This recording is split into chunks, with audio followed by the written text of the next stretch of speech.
Dan il-programm qed jittella bil-għajnuna ta' Fino, CMYK Advertising, Nestle, Autopaint International, Logo Graphics, Wasteserve, Francesca Tart Portelli, Max Factor, Alcott, Agenda Bookshop, Paparazzi 29 Restaurant, Candelicious u Twisties.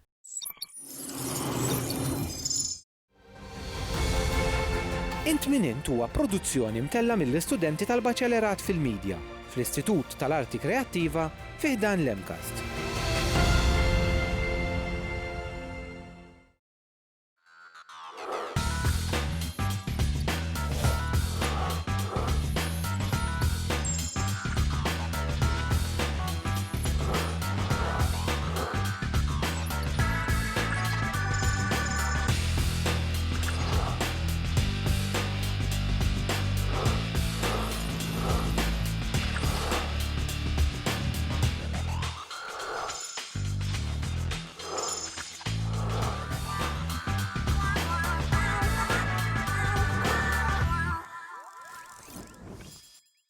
Il-vlogging huwa blog forma ta' video fil-ħalliqa tal-kontenut jaqsmu l-femiet u l-passjonijiet tagħhom, kemm dwar il-moda u make-up kif ukoll fuq l-ivvjaġġar jew stil ta' ħajja.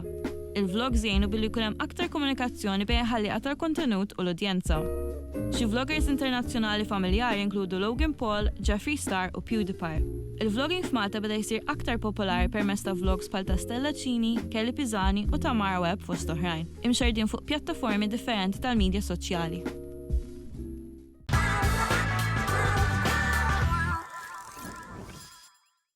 Illum waqt nitminint ser nitkellmu dwar il-vlogging. Il-vlogging illi wara kollox jieħu forum differenti però kollha kemm huma għandhom dak lan li kreaw dik il-komunikazzjoni bejn persuna li qiegħda tiġġenera l-kontenut u fuq kollox min qed jara dawn il-videos. Ejja naraw dan l-ewwel feature. L-ewwel feature li ser jagħtina ħiel dwar minnu jew minni l-ewwel mistiedna li għandna fil-programm tal-lum.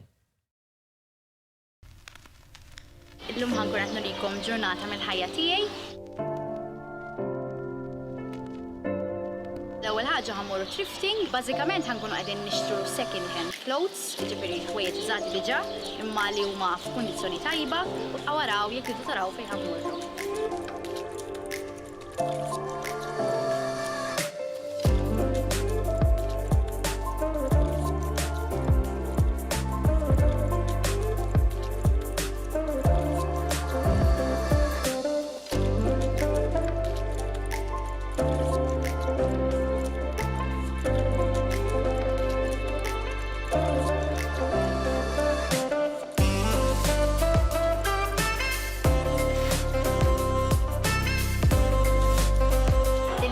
Huwa li normalment il-ġurnejt tiegħi ma jkunux kollha bħallum ovvjament, jiena mmur l-iskola u naħdem ukoll.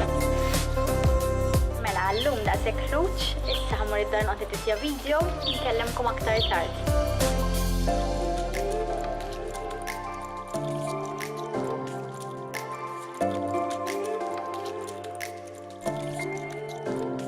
L-aħħar għedni kif li stejt nittisja il-video ta' din il-ġimgħa, kien nara wieħed twil. U ngħidilkom il-verità għajjejti, imma meta jkun lest mbagħad inħossni vera kuntenta għax jiġu vera sbieħ. Grazzi ħafna tal-li segwejt tal-ġurnata tiegħi u narakom fl-istudju.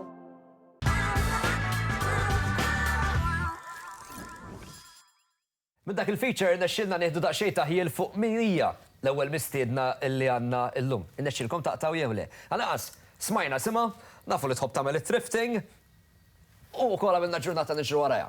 Jekk ma rnexxilkomx toqgħodx tinkwieta, ħanaqbad naqtalkom il-kurżità li x'mana fl-studios illum għal intminent għandna lil Kelly Pisani, vlogger li fuq kollox tispeċjalizza wkoll dwar it-thrifting. Ħaġa hello. Hello. Kif inti kollu sew? All right, ta' tajba. Ħaġa, grazzi ħafna tal-li ħallejt ukoll it-tim ta' intminent jagħmel ġurnata jiġru warajk bil-kameras biex ikoll niskopru ġurnata fil-ħajja tiegħek kif inhi. Mhux se saqsik iddejjaq xi lex fuq kollox vlogger. Ġifieri alla ħares iddejjaqt jiffilmjaw kux vera. Anzi ħadd gost ngħidlek il-verità ma kellix l-inkwiet li rid niffilmja jiena ma kienu qed jiffilmjawni, ġast kelli ngħix ħajti normali. Issa inti kif dħalt fid-dinja tal-vlogging? Ngħidlek il-verità, bdejt nara ħafna YouTubers jiena u l-idea oġbitni ovvjament u deċidejt li nipprova u ovvjament għall-ewwel taf inti jiġuk nara tries ħżiena u mbagħad qisu rnexxieli u niftakar għall-ewwel video fil-fatt idomt ħafna biex neditjah biex jiġi kif ridt imma il-fatt li kont qed nara ħafna nies differenti naħseb ispiratni biex jiena nidħol fix-xena. U kien hemm xi vloggers partikolari li b'mod partikolari sakemm sibt l-istil tiegħek kont qed tħallihom jinfluwenzawk ħafna? Ara, ma naħsibx, però l-istil tiegħi domt ma sibtu, speċjalment sakemm tipo sibt in-nix partikolari tiegħi fuq YouTube, isni provajt ħafna genres differenti qabel sibt propjament xirrit nagħmel. Malta fejn jidħol thrifting. Is it very much alive, ġifieri għaw daqshekk kontenut tista' tiġġenera minn ħaġa bħal mija thrifting fi gżira daqshekk żgħira? Ara, naħseb ngħidlek il-verità għataw il-mentalità illi thrifting, ovvjament inti qed tixtri second hand clothing. Għaw din il-mentalità li qed tixtri affarijiet maħmuġin, dawk tajbin bis-sarrimi. Fil-verità mhux veri inti bħalma qed tixtri flok minn ħanut li jkun bit-tikketta min jaf kemm libsuħu pruvaw nies qablek qabel xtrajtu inti, ġifieri m'għandix taqsam. Però Malta, speċjalment iż-żgħażagħ qegħdin fiha dil-biċċa u fil-fatt jew anke vintage stores miftuħin fuq Instagram illi ibieħu daw it-tip ta' ħwejjeġ isu thrift store tipu online. Imma in-nies iż-żgħażagħ speċjalment iħobbuha dil-ħaġa. U inti allura sibt ruħek il-queen ta' thrifting ta' Malta. Mija se komplu nitkellmu minn hawn ftit tal-ħin ieħor, però li ser nagħmlu issa huwa li ser naraw ftit informazzjoni fuq aktar u aktar vloggers lokali li l-ġeneru tagħhom u anke il-ġeneri tagħhom ivarjaw u anke se jkun qed inġibu informazzjoni fuq il-mistiedna jew il-mistiedna tagħna illi għandna illi jmiss waqt int tal-lum.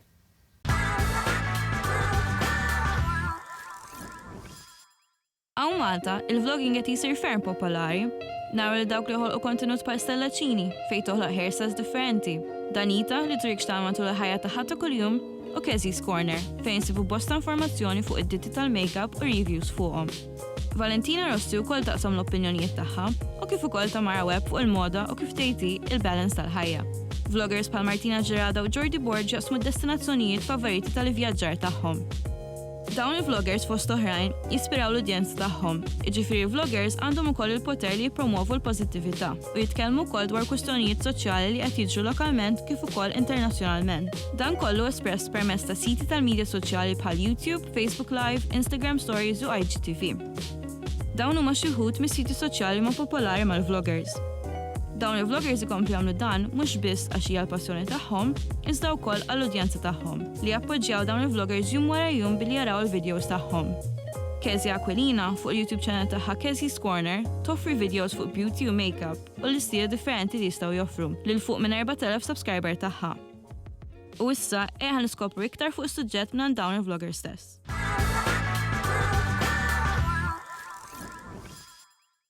Qabel ma laqakom għal-mistidna li misser ngħidilkom biex titlu online fuq il-Facebook page tagħna u tgħidilna x'taħsbu dwar dak li qegħdin taraw illum. Magħna fl-istudios issa fuq int minn int nilqgħu magħna lil Kezzy Aquilina, kif int? Hello, all right. Inti magħruf aħjar bħala Kezzy's Corner. Iva, ekku, Kezzy's Corner. U minn fejn beda da kollu?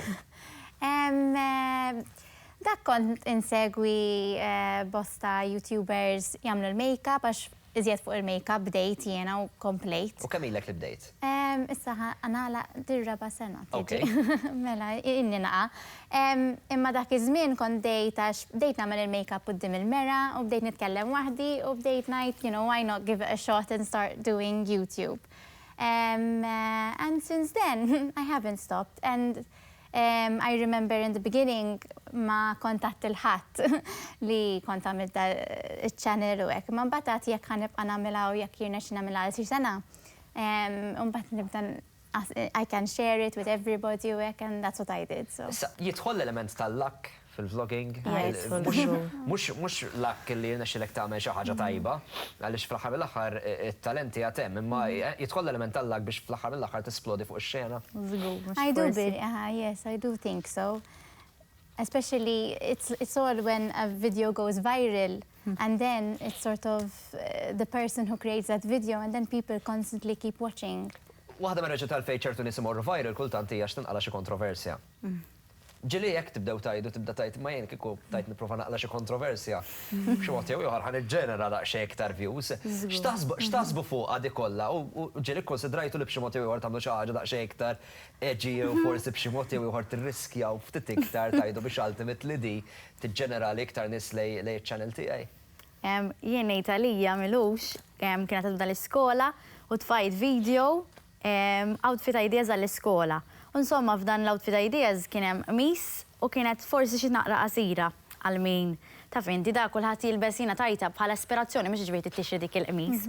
U xerjajtu f'page naħseb Kezija kienet rata u dan insomma kien hemm ħafna nies li bdew jgħiduli b'mod li mhux daqshekk constructive illi mhux hekk għandek tilbes u jgħiduli li ħataffettwa lil kont tal-bank u ħataffettwa li da u l-università u kif imur l-università hekk u jien insomma qishom jafuk dan nies fimt. Imma l-fatt li kien hemm dawn in-nies kollha li qishom għamlu dala kbira fuq dil-ħaġa telaw li 3K views f'sija qatt ma ġratli. ċifri grazzi għalihom, telaw li subscribers ukoll. U allura d-darba li jmiss x'ħadd biex iżid il-3K oħra views. Nipprova nilbes xi ħaġa ma nafx, xi ħaġa ta' barra minn id-dinja. Anka jekk fuq bażi lokali għandna ftit views meta tikkumparhom anka ma' accounts barranin. Ovvjament hemm ċertu responsabilità meta tkun fil-pożizzjoni tagħkom u għandkom nies hemm kemm hemm illi huma fans tagħkom illi b'xi mod jew ieħor anka qegħdin tinfluwenzawhom intom għaliex intom barra minn kollox qegħdin twasslu l-opinjoni tagħkom u b'xi mod jew ieħor l-opinjoni tagħkom qiegħda wkoll tinfluwenza lill-followers tagħkom. Kemm tħossuha din ir-responsabbiltà illi tridu sa ċertu punt toqgħodu attenti x'se tgħidu għaliex tafu li fl-aħħar mill-aħħar qegħdin tinfluwenzaw il dak illi jkun qed jara l-video. Lejn noqotna attenta. Għax eżempju, like, meta nkun qed nagħmel xi YouTube video jew hekk, I make sure that it's no language, no bad language is used, or because I do consider that as an important element in Kezzy's Corner in general. Tieħdu gost li b'xi mod ieħor tispiraw nies forsi anke żgħar minnkom li bdew mal-vlogging anke fuq bażi lokali Maltin. Ġili kelli min jibat li message u jgħid li, you know, because għax YouTube mhux m'hawnx ħafna Maltin li jagħmlu ma sa minn bdejt isni qed nara iżjed Maltin u vera nieħu gost. U darba ġil kelli messaġġ li qalu li, you know, thanks to you, we tried it out and we're really enjoying it, and that's very lovely to read. Meta tkun qed ittella l-kontenut tiegħek online l-istess mod bħal nies li għamlu programmi radio, television and all of that, sa ċertu punt trid trabbi ċertu qoxra wkoll għall-kummenti tan-nies. Għaliex anke b'mod partikolari jekk tħares lej social media jista' jkun li hemmhekk hemm l-opportunità li n-nies ikun hemm ċertu wkoll element ta' cyberbullying. Kemm toqgħodu attenti għalija din il-ħaġa u forsi anke fejn tidħol l-ixxu ta' mental health u ta' saħħa mentali għal dak li jkun kemm importanti li dak li jkun saħab l-aħħar jiftakar li media soċjali hija media soċjali, l-ħajja reali hija l-ħajja reali. Jrid tkun hemm dik id-distinzjoni bejn tnejn li huma. Jiena naħseb illi minn dwa u l-media soċjali min-nies saru jaħsbu li għandhom free pass biex tipo jikellmuk b'ċertu mod, jisom jafuk, jew jisom għandhom xi dritt fuqek. U apparti minn hekk, eżatt, apparti minn hekk, ħafna nies jaħsbu li tipo aħna who choose to share parts of our life, għax fil-verda di mhux ħajjitna, just parts. Allura aħna qed nikxfu ħafna minn ħajjitna u apparti minn hekk huma għandhom dik is-sej li jgħidulek kif iridu, jgħidulek tipo għax inti qed tikxef ħajtek kun lesta għall-criticism u hekk. Fil-verità ovvja li ħad tkun lesta, però hemm ċertu mod kif u x'fatta tgħidha naħseb. Tieħu ħsieb lilek innifsek għax sfortunatament anyone on social media can pass a comment, but you have to make sure to take care of yourself just in case you receive such negativity. U din hija xi ħaġa li hija importanti ħafna ħafna. Magħkom se nkomplu minn ftit tal-ħin ieħor minn ftit tal-ħin se nittestjaw ukoll ċertu skills li jista' jkun li għandkom u naraw ukoll x'kapaċi tagħmlu, però aħna se nkunu qegħdin ukoll nieqfu għal din il-waqfa qasira. Però qabel xejn nixtieq nirringrazzjaw il-lecturers kollha tal-MCAST fosthom il-Raymond Dellulu u l-Jason Muscat għall-għajnuna tagħhom asset kif ukoll il-dawl kumpaniji illi jemnu f'dan il-programm. Grazzi l-Fino Allamara, grazzi CMYK Advertising għal-kuluri tas-set, grazzi Autopaint International għaż-żeba, grazzi Logo Graphics, Wasteserve u Nestlé. Issa, naddu biex l-imkien naraw il-fake news.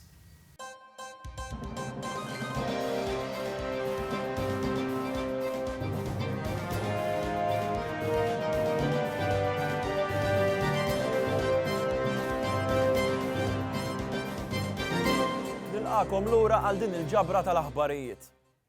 Tifforma Union tal-Vloggers f'Malta li alla volja għada fl-istadju infanzji tagħha jagħmlu parti minna 111 membru.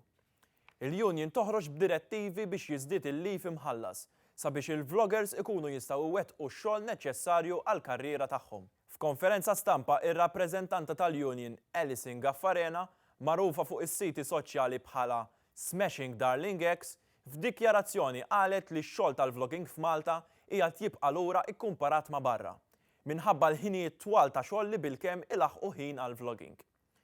L-MUV komplit tgħid li ma tistax tibqa' siekta għal iktar ħin u tat 24 siegħa sabiex jitlaħqu d-direttivi jew inkella l-union timxi bi strajk. Ngħaddu għall-aħbar li jmiss li se toħodna f'programm ġdid li se jibda jixxandar f'din l-iskeda. Reality show b'titlu ta' Big Brother, il-vloggers ta' Malta.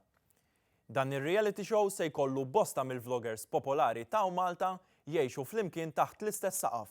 Fost il-parteċipanti hemm Valentina Rossi, Sela Cini, Maraja Morgan, Sara Zerafa, Rowan Muscat u ħafna oħrajn. Dawn il-vloggers diġà ilhom jgħixu fl-istess dar għal ġimgħa. F'kemm inni ngħidilkom diġà bdiet tinħoloq drama ġo din id-dar, hekk kif wieħed minn dawn l-influencers nesa xema mixewla li jirreferu għaliha bħala scented candle. Din ix-xema kważi kkawżat inċident serju hekk kif il-fjamma inxterdet u qabdet portiera li kien hemm viċin. Mhux ħansemmi ismijiet, però l-influencer kien Rowan Muscat. Ħadd ma weġġa f'dan l-inċident u n-nar ġie mitfi minnu fih. Nagħlqu dawn l-aħbarijiet bl-aħħar storja. Kristina, diċini, Fed ġdida li nqabdet mal-vloggers tal-ikel blisem ta' diet soup. Ikel li hu baxx fil-kaloriji u li l-vloggers qed ifaħru immensament il-benefiċċji tiegħu, tant li qed jikkumparawh mal-ilma. L-ingredjenti ta' dan l-ikel ma fihx ħaxix, laħam, aġin u lanqas ħwawar. B'hekk sinjuri ġejna fit-tmiem ta' din il-ġabra ta' aħbarijiet. Jiena Mattias Brancaleone nirringrazzjakom u nsellmilkom.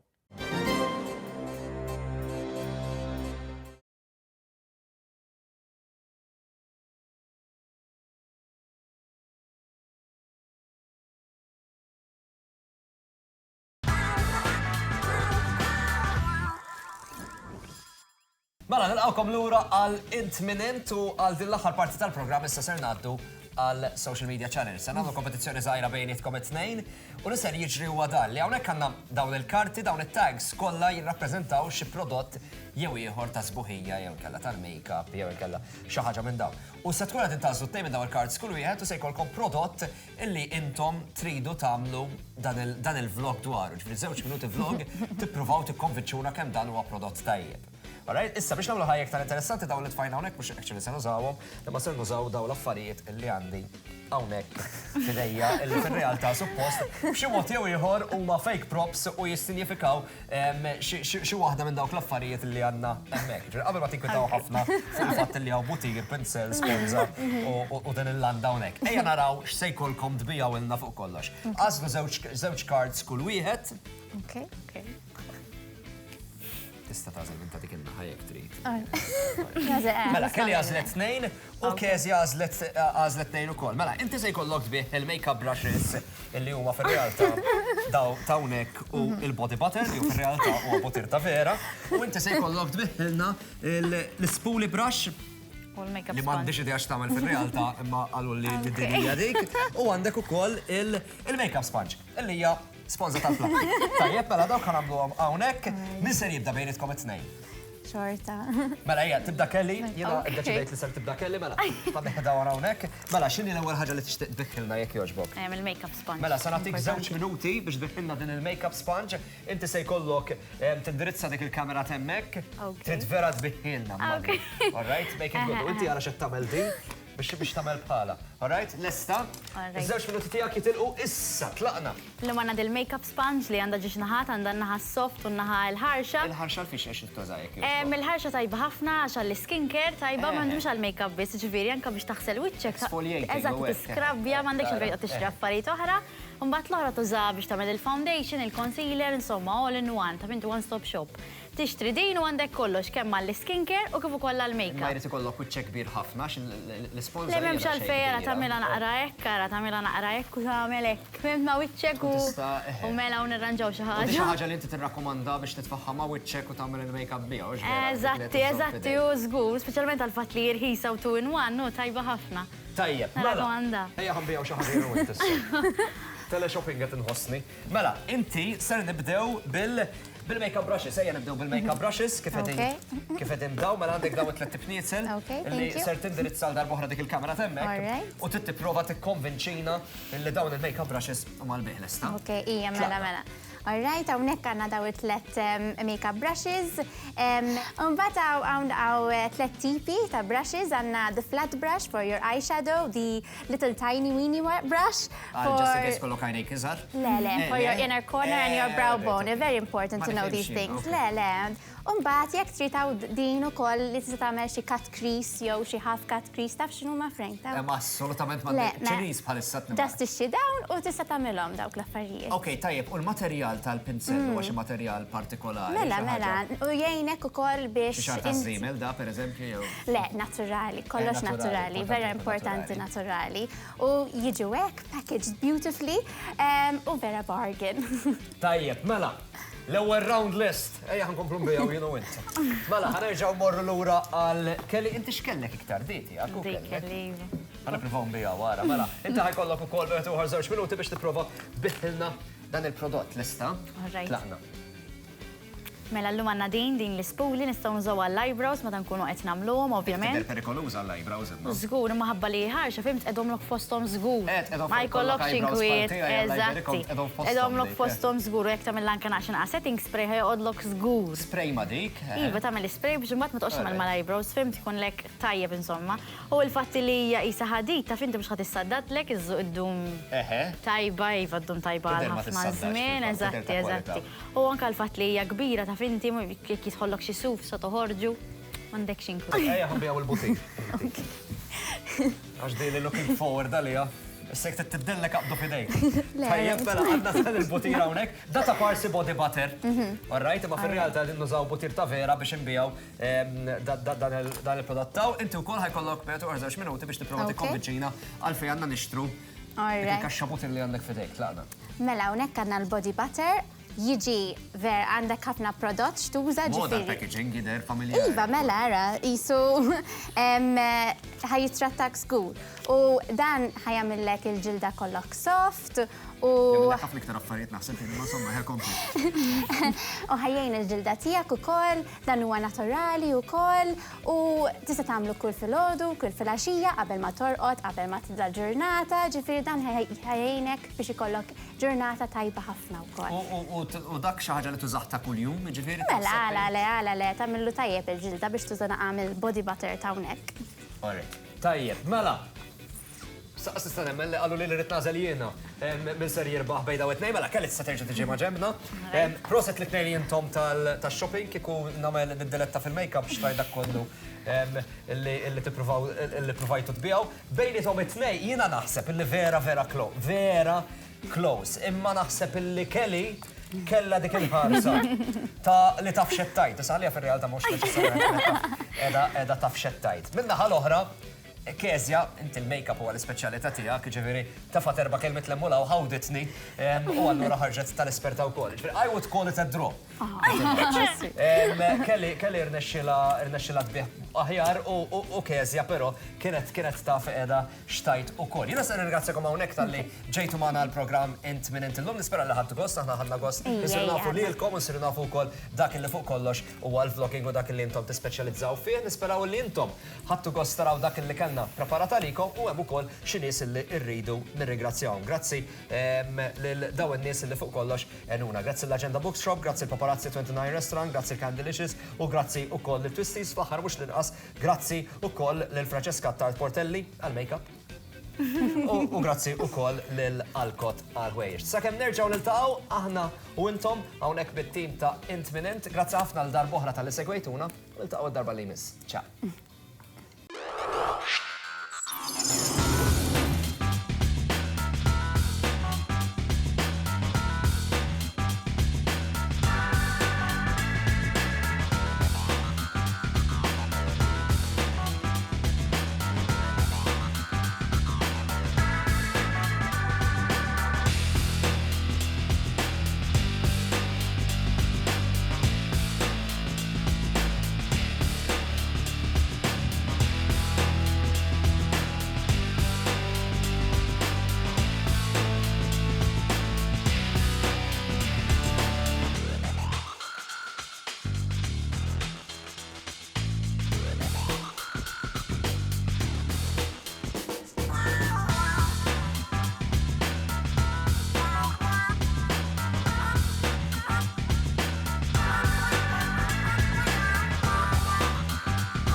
Grazzi lil Fino, Assufan, CMYK Advertising, għall-għajnuna fis-set.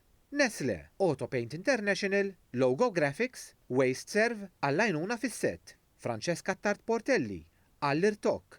Bi prodotti Max Factor, Alcott, għal-ħwejjeġ ta' Frank, Agenda Bookshop, Paparazzi 29 Restaurant, Candelicious u Twisties għal-rigali tal-mistednin.